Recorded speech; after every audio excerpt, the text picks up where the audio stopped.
nós estamos falando sobre obediência a ser aprendida e estamos falando hoje sobre aqueles, desde o domingo passado, estamos falando sobre aqueles a quem Deus delega a autoridade.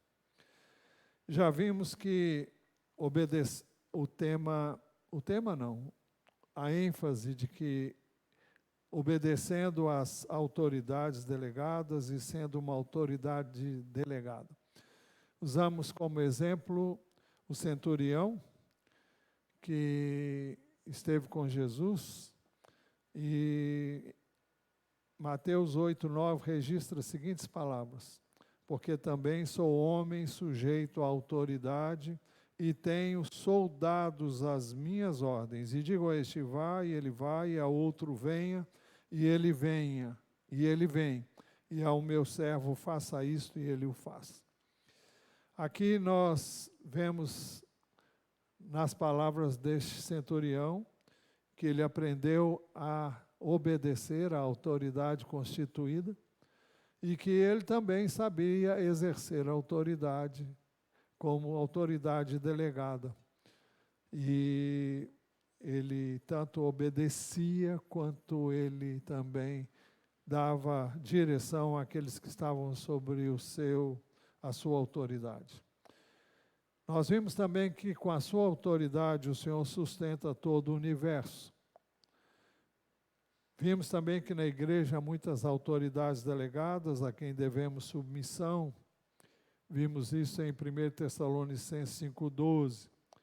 Vimos 3 requisitos para uma autoridade delegada. Começamos a ver, né? Vimos o primeiro.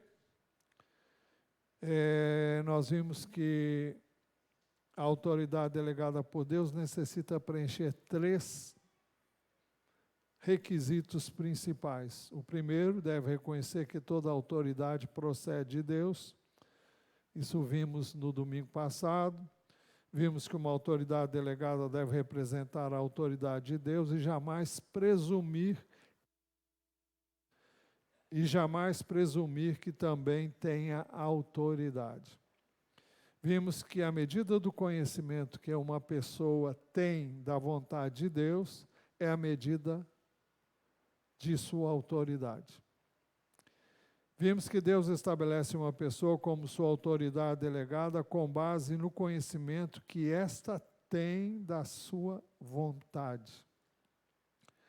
Vimos também que sempre que lidar com um crente mais novo, a autoridade delegada deve saber, sem nenhuma dúvida, qual é a vontade de Deus naquele caso em particular. Vimos também que quem conhece a vontade de Deus pode agir como representante de Deus, como ministro de Deus, com autoridade. Eu vou repetir: quem conhece a vontade de Deus pode agir como representante de Deus, como ministro de Deus, com autoridade. Então, é pré-requisito essencial conhecer a vontade de Deus, e essa nós a conhecemos na palavra dele.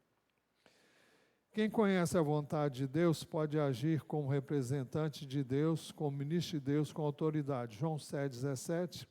Ninguém é capaz de agir como autoridade delegada por Deus se não aprender a obediência à autoridade de Deus e compreender a sua vontade. Primeiro ele tem que estar em posição de submissão para depois exercer a autoridade. Vimos que aquele que age como autoridade delegada por Deus precisa primeiro conhecer a vontade e o caminho de Deus antes de poder exercer a sua autoridade. Vimos que quem age com autoridade, como autoridade delegada, não deve jamais dar aos irmãos uma ordem que Deus não tenha dado. Não é coisa da sua mente, é aquilo que a palavra de Deus diz. O ensino de Jesus era diferente, vimos, por último, do ensino dos escribas e fariseus, porque era um ensino com autoridade. Estamos vendo, então, 3 requisitos para uma autoridade delegada. O primeiro, ela deve reconhecer que toda autoridade procede de Deus. Romanos 13, 1. Segundo, é o que queremos ver hoje. Ela deve negar-se a si mesma. E o texto é o de João 6, 38. Jesus disse, porque eu decido não para fazer a minha própria vontade, mas a vontade daquele que me enviou. Porque eu desci do céu, não para fazer a minha própria vontade, mas a vontade daquele que me enviou. Será que Jesus não tinha vontade própria? Com certeza. Mas ele veio com uma missão específica, de não fazer a sua própria vontade, e sim a do Pai. Agora você pode perguntar, por que a vontade dele era diferente da do Pai? Nós temos que entender que ele está falando da vontade dele como homem, como alguém que veio aqui na condição de homem. Alguém que, como eu e você, pensa como todo ser humano pensa. Então ele tinha vontade, ele tinha desejos humanos, mas ele não veio para fazer a sua vontade, mas a vontade daquele que o enviaram, no caso o Pai. É por isso que ele também ensinou que nós devemos fazer a mesma coisa. Lucas 9, 23, 24. Jesus dizia a todos, se alguém quer vir após mim, negue-se a si mesmo, dia a dia tome a sua cruz e siga-me. Pois quem quiser salvar a sua vida, a perderá.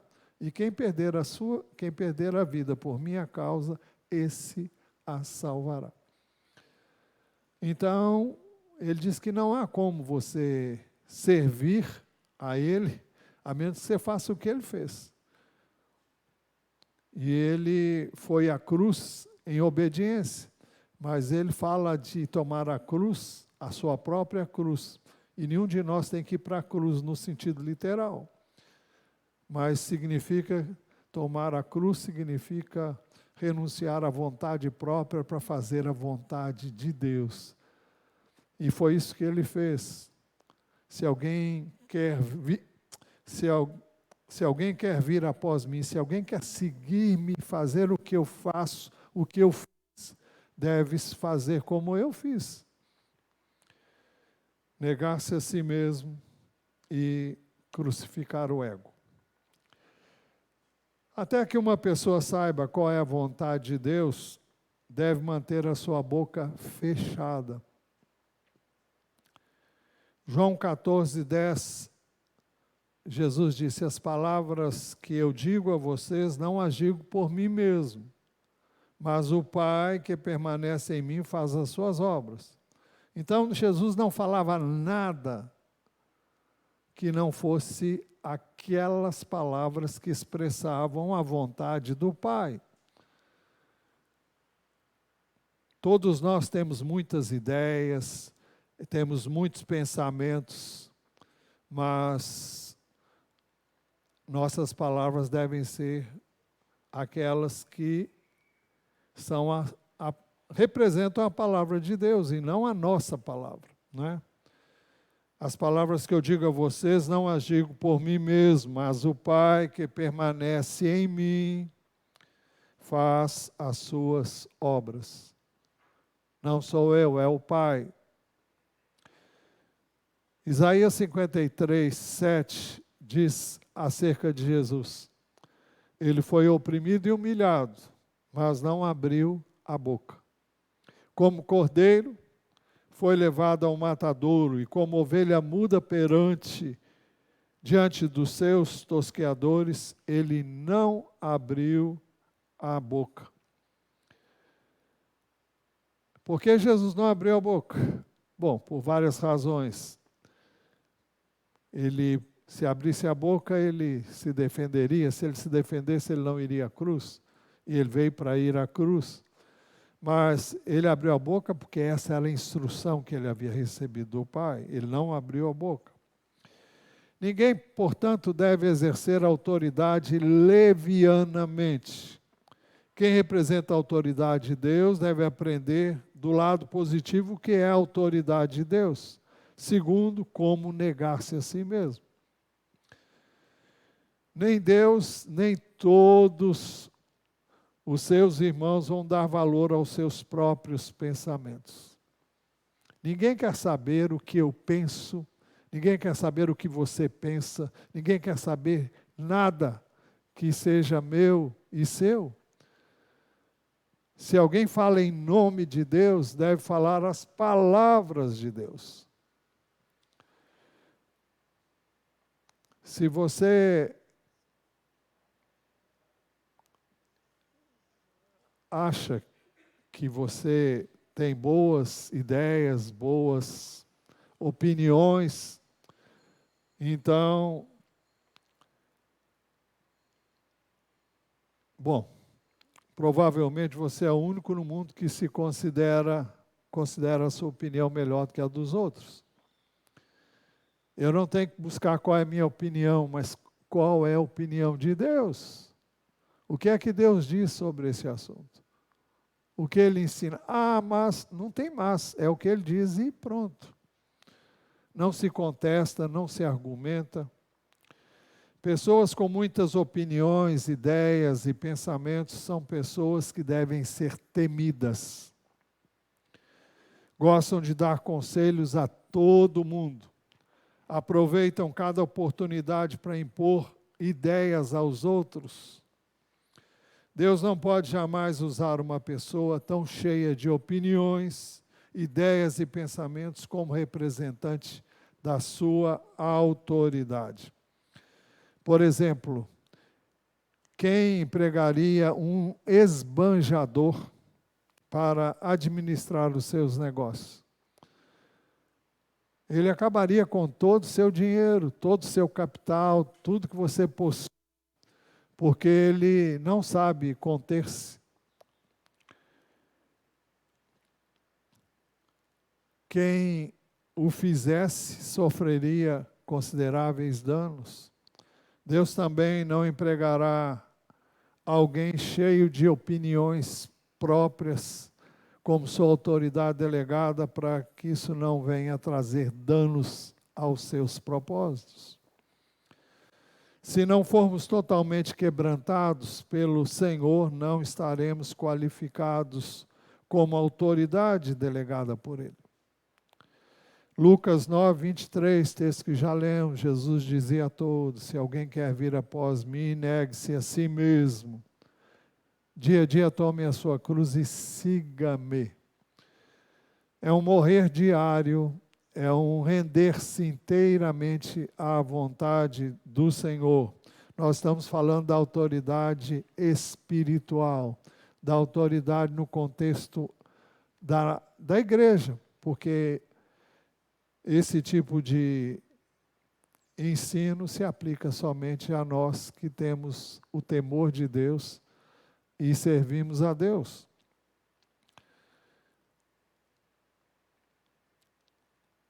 Se não formos totalmente quebrantados pelo Senhor, não estaremos qualificados como autoridade delegada por Ele.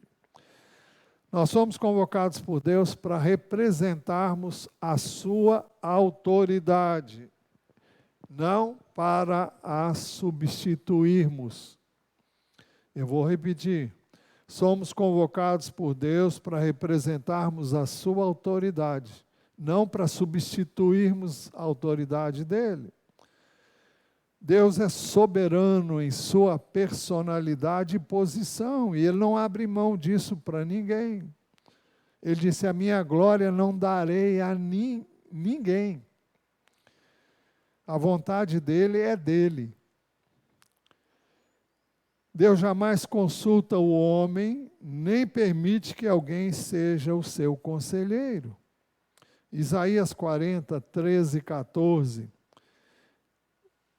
Há uma pergunta: quem guiou o Espírito do Senhor?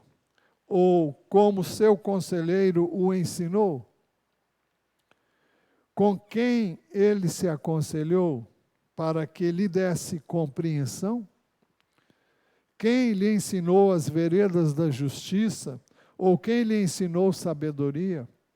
E quem lhe mostrou o caminho do entendimento? Será que alguém pode ensinar alguma coisa para Deus?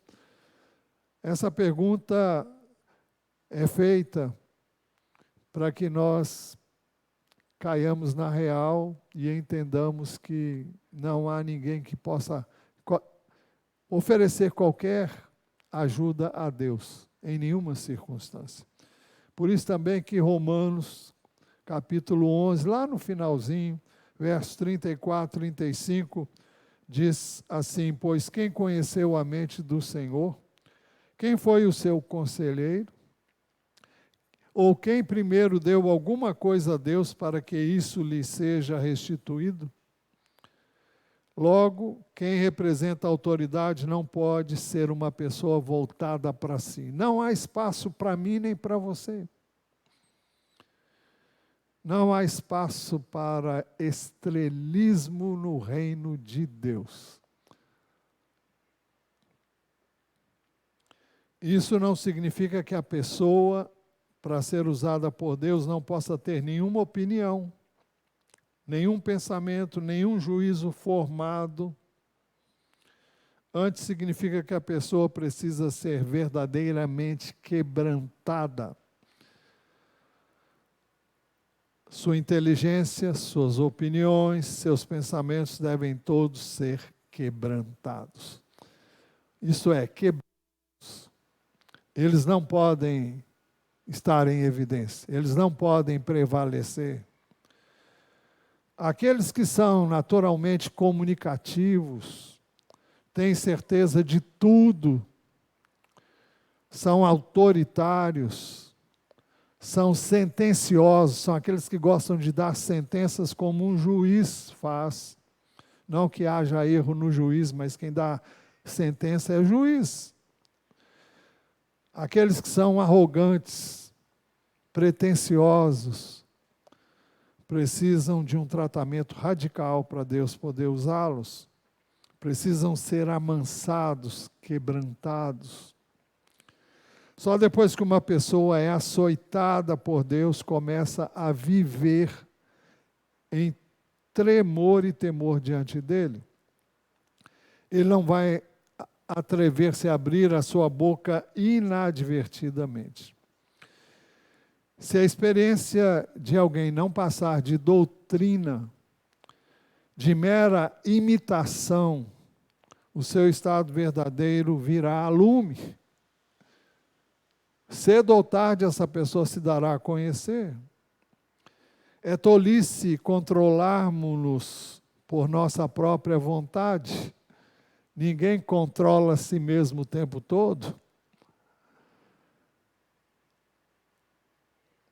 No muito falar, nós revelamos o nosso verdadeiro ego, aquilo que temos dentro de nós. Precisamos então ser derrubados pela luz de Deus, como aconteceu com o apóstolo Paulo. Precisamos ser empurrados de encontro à parede, como aconteceu com Balaão, quando resistiu à vontade de Deus, e Deus se levantou, colocou um anjo. Ele não viu o anjo, mas a mula que carregava ele viu, parou e afastou-se, espremeu o pé dele na parede. Está em Números 22, 25. Da mesma forma, quando nós sentimos dor,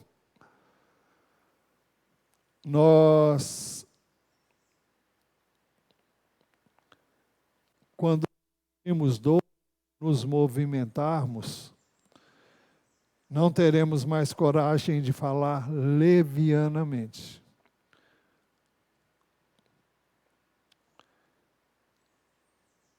Não é necessário aconselhar a pessoa que teve o seu pé esmagado, que ela deve andar devagar. Ela aprende a lição. Pelo menos espera-se que aprenda, né? Então, só através de experiências dolorosas como esta, nós somos libertos de nós mesmos. E não tem ninguém que escape a isso. Nós só aprendemos através das dificuldades, das lutas, do sofrimento. Infelizmente, é a maneira de entendermos. Você pode dizer uma pessoa, vez após vez, que ela não deve fazer aquilo, mas ela insiste e faz até que ela sente dor. Então ela vai entender que ela vai ter que ter cuidado, o cuidado que estava sendo recomendado a ela. Então, na posição de autoridade, nós não devemos expressar nossos próprios pontos de vista, nem desejar ardentemente interferir na vida dos outros. Alguns parecem se considerar como se fossem o Supremo Tribunal Federal. Qualquer semelhança não tem nada a ver, viu? Imaginam que tem a resposta para tudo na igreja, no mundo. Tem opinião pronta sobre todas as coisas, sobre todos. Apresentam seus ensinamentos como se fossem o próprio Evangelho. Uma pessoa voltada para si mesma jamais aprendeu a disciplina, nem jamais passou por um tratamento sério de Deus. Sabe tudo e pode fazer tudo. Tem todas as respostas para todas as situações. Suas opiniões e métodos são incontestáveis, como os itens de um supermercado. Melhor, são incontáveis como os itens de um supermercado, porque são muitos.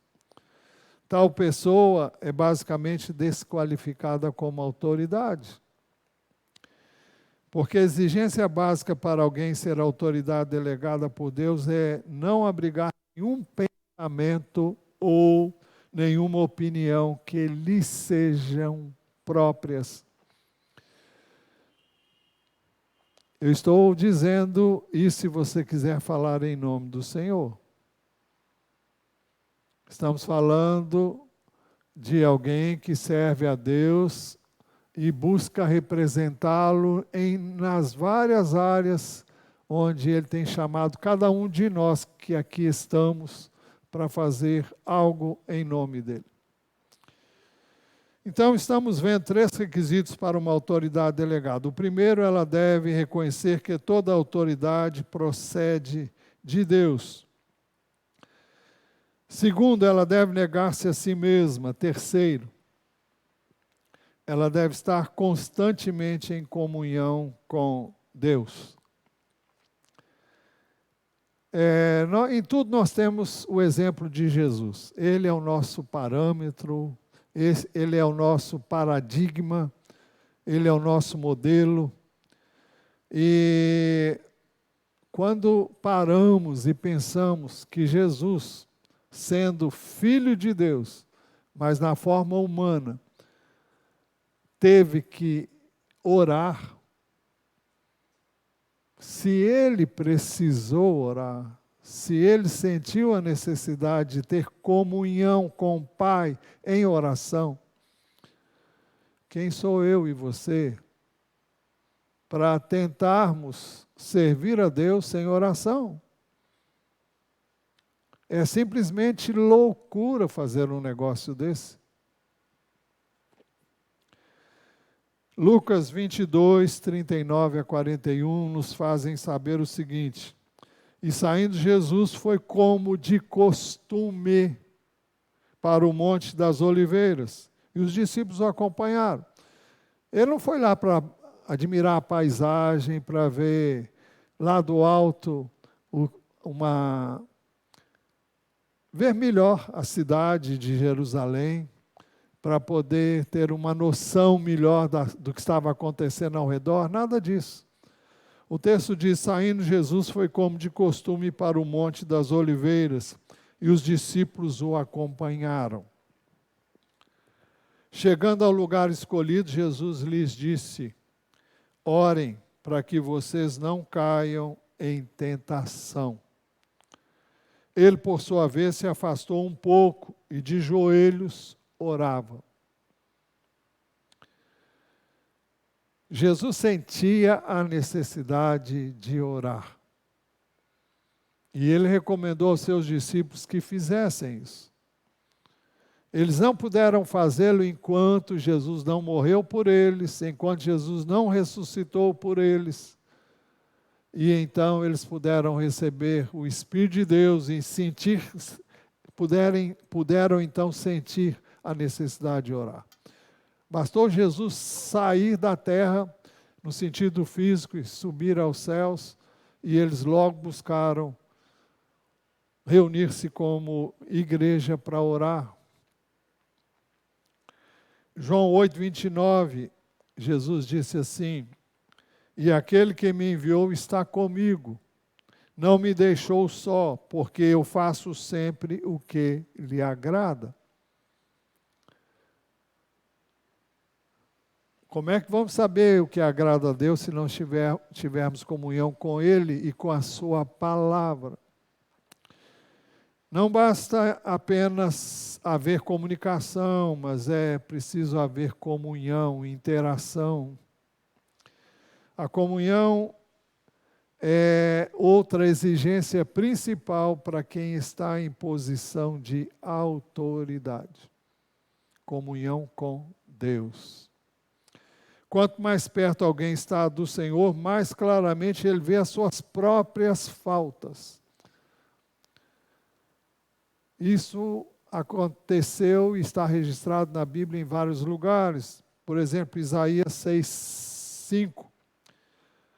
Isaías teve uma visão da glória de Deus. E depois que ele teve essa visão, ele disse: então eu disse, ai de mim, porque estou perdido, porque sou homem de lábios impuros e habito no meio de um povo de lábios impuros. E os meus olhos viram o Rei, o Senhor dos Exércitos. Quando nós nos aproximamos de Deus, nós temos consciência daquilo que nós somos. Nós vamos reconhecer a nossa miséria, a nossa insignificância, a nossa dependência total dEle. Não vamos pensar de nós além do que convém.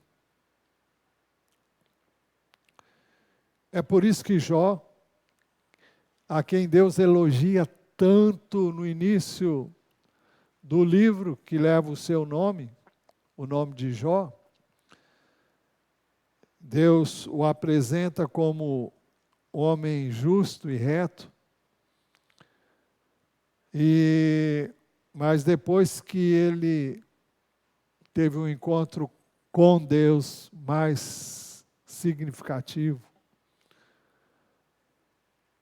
então, Jó 42, de 1 a 6, então Jó respondeu ao Senhor e disse: bem sei que tudo podes, e nenhum dos teus planos pode ser frustrado. Tu perguntaste, quem é este que sem conhecimento encobre os meus planos? Na verdade, falei do que eu não entendia, coisas que são maravilhosas demais para mim, coisas que eu não conhecia. Disseste, escute porque eu vou falar, farei perguntas a você e você me responderá. Então ele responde, eu te conhecia só de ouvir, mas agora os meus olhos te veem. Por isso me abomino e me arrependo no pó e na cinza. Por isso me abomino. Vejo-me como uma pessoa abominável e me arrependo.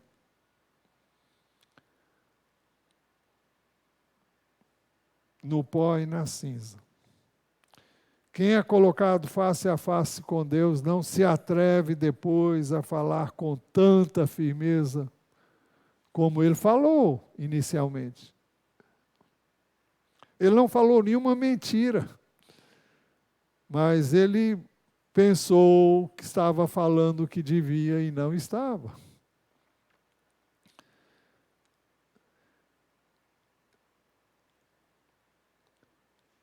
Quem é colocado face a face com Deus não confia mais em si mesmo. Ele começa a temer que esteja errado. Por outro lado, aqueles que falam levianamente denunciam quanto estão afastados de Deus. O temor do Senhor não pode ser simulado. Somente os que esperam sempre no Senhor possuem esta virtude.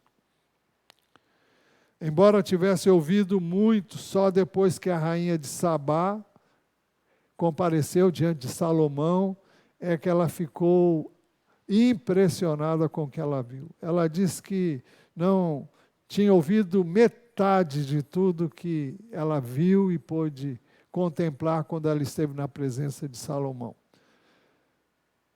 Nós deveríamos ficar sem fôlego, aguardando à porta, como servos, reconhecendo que nada sabemos. Jesus é maior do que Salomão. E nós devemos realmente reconhecer que nada é mais sério do que um servo de Deus que fala apressadamente. Eu já falei muito apressadamente. Já disse tantas coisas das quais eu me arrependo. Não porque tenha pecado propriamente, mas porque no interior tem um ditado, diz que quem fala demais dá bom dia a cavalo. E a Bíblia, especialmente no livro de Provérbios, é cheia de ensinamentos sobre manter a boca fechada.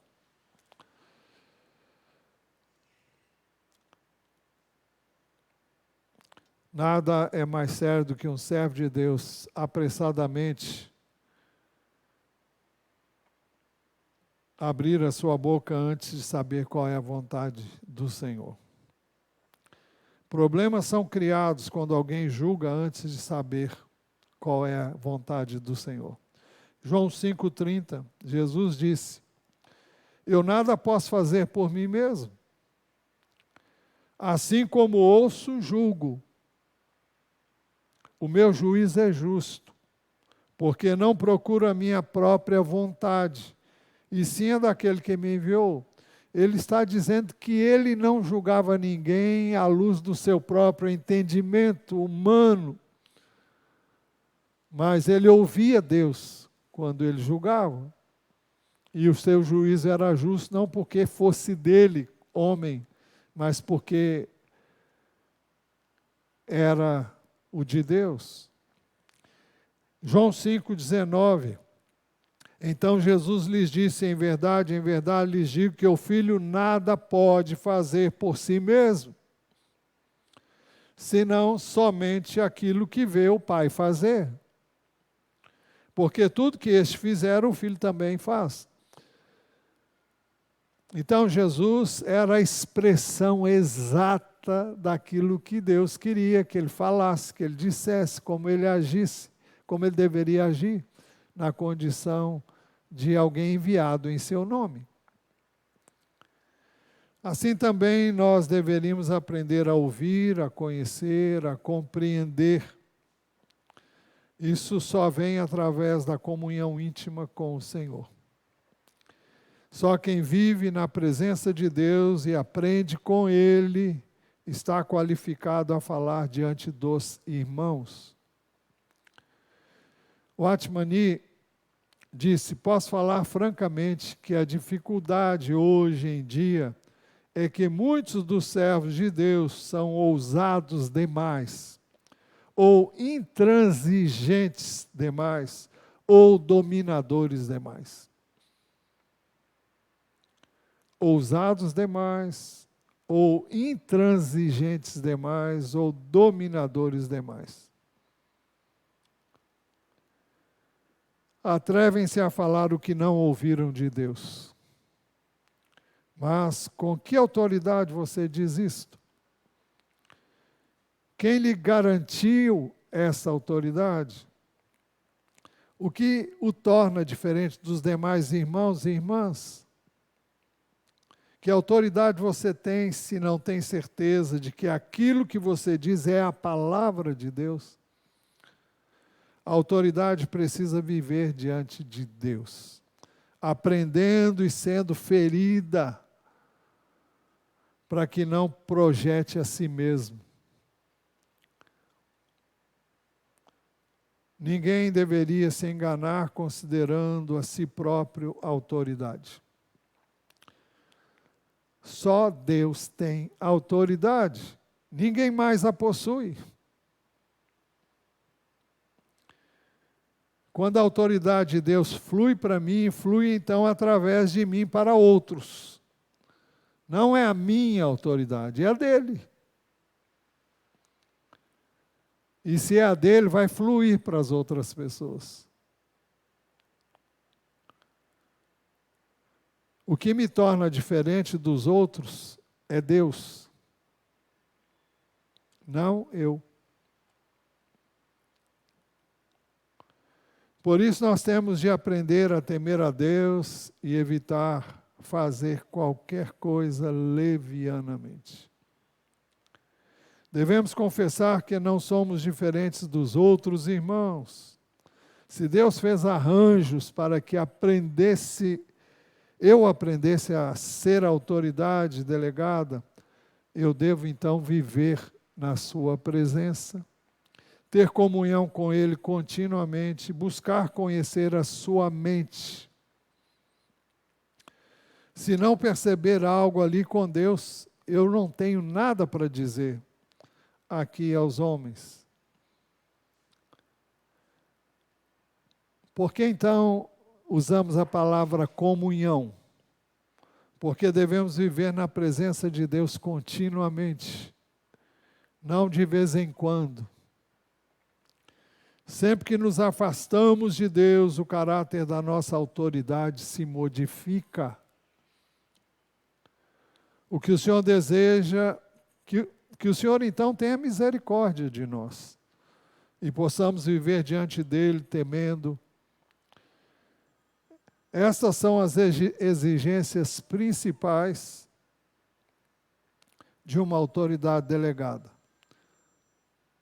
Primeiro, considerando que a autoridade vem de Deus, não temos nada dela em nós mesmos. Prestem bem atenção. Considerando que a autoridade vem de Deus, não temos nada dela em nós mesmos. Deu para pegar? Eu e você não temos nada de nós. Aliás, de autoridade. Se temos, ela é de Deus e não nós. Somos apenas representantes. Eu fui representante comercial em Brasília há muito tempo. E você, quando chega num lugar, você apresenta a empresa. Você apresenta os produtos da empresa. Você não fala de si mesmo. Você age em nome da empresa, você representa a empresa, você não é a empresa. Segundo, considerando que a autoridade não é nossa, não devemos nos voltar para nós mesmos. Não devemos pensar de nós além do que devemos. Terceiro, considerando que a autoridade vem de Deus, devemos estar constantemente em comunhão com Ele. Para quê? Para discernir a vontade dEle. Se a nossa comunhão for interrompida, a autoridade também cessa. Então, jamais tente estabelecer a sua própria autoridade. A autoridade é estabelecida por Deus, portanto, nenhuma autoridade delegada precisa tentar assegurar-se de sua autoridade. Não insistem que os outros lhe deem ouvidos. Se erram, deixem que errem. Se não se submetem, que fiquem submissos. Não é minha responsabilidade tornar alguém submisso, tornar alguém obediente. Se insistir em fazer a sua própria vontade, deixe que faça. Uma autoridade delegada não deve lutar com homens. Se sou autoridade estabelecida por Deus, por que deveria exigir que me ouvissem, que me ouçam? Veja o que Jesus disse em Lucas 10,16, eu citei na última mensagem. Quem ouve vocês, ouve a mim. Quem rejeita vocês, é a mim que rejeita. Quem, porém, me rejeita, está rejeitando aquele que me enviou. Eu vou repetir. Quem ouve vocês, ouve a mim. Quem rejeita vocês, é a mim que rejeita. Quem, porém, me rejeita, está rejeitando aquele que me enviou. Muito sério, mas ao mesmo tempo tira um fardo enorme dos nossos ombros. Isso não significa que não venhamos a nos entristecer quando as pessoas não dão ouvidos à palavra de Deus, mas que não é nossa responsabilidade fazer com que elas ouçam.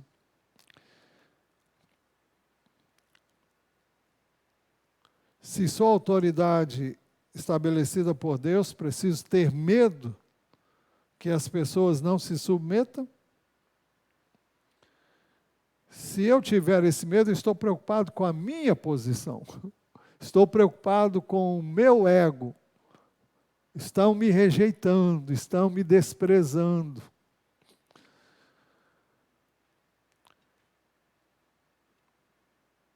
Eu tenho que entender que se sou autoridade estabelecida por Deus, todo aquele que se recusa a me ouvir, desobedece a Deus, não é a mim. A ordem não fui eu quem dei. O mandamento não fui eu quem dei. A palavra não é minha.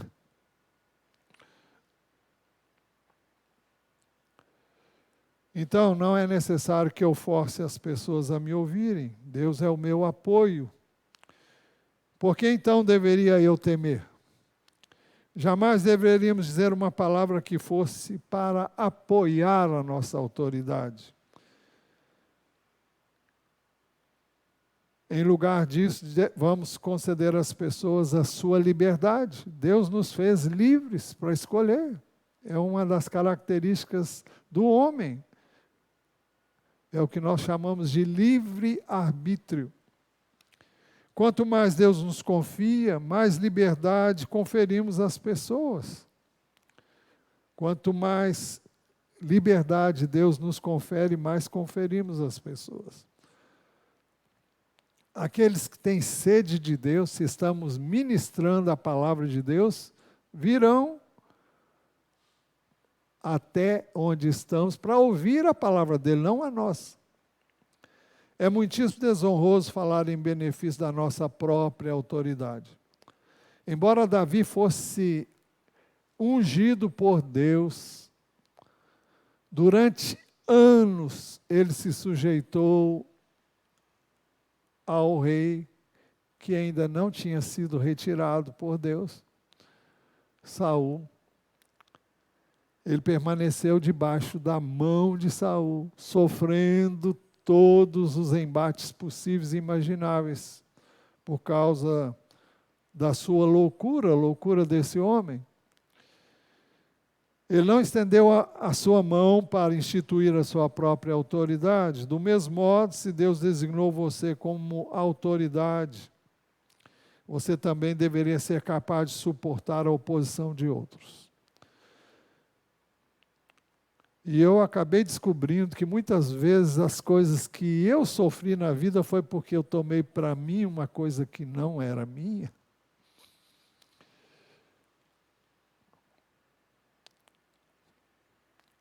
Os maridos não precisam dizer às esposas Você tem que me ouvir porque eu sou autor sobre você.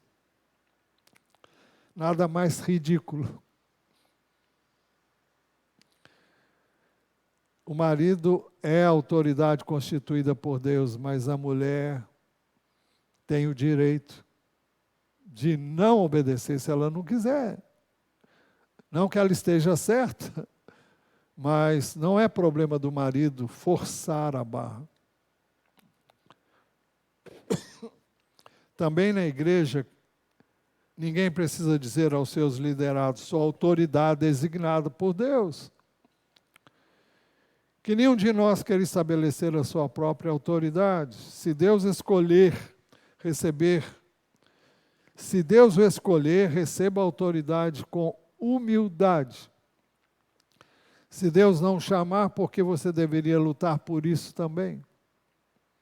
Qualquer tentativa de se estabelecer como autoridade deve ser totalmente erradicada do meio de nós.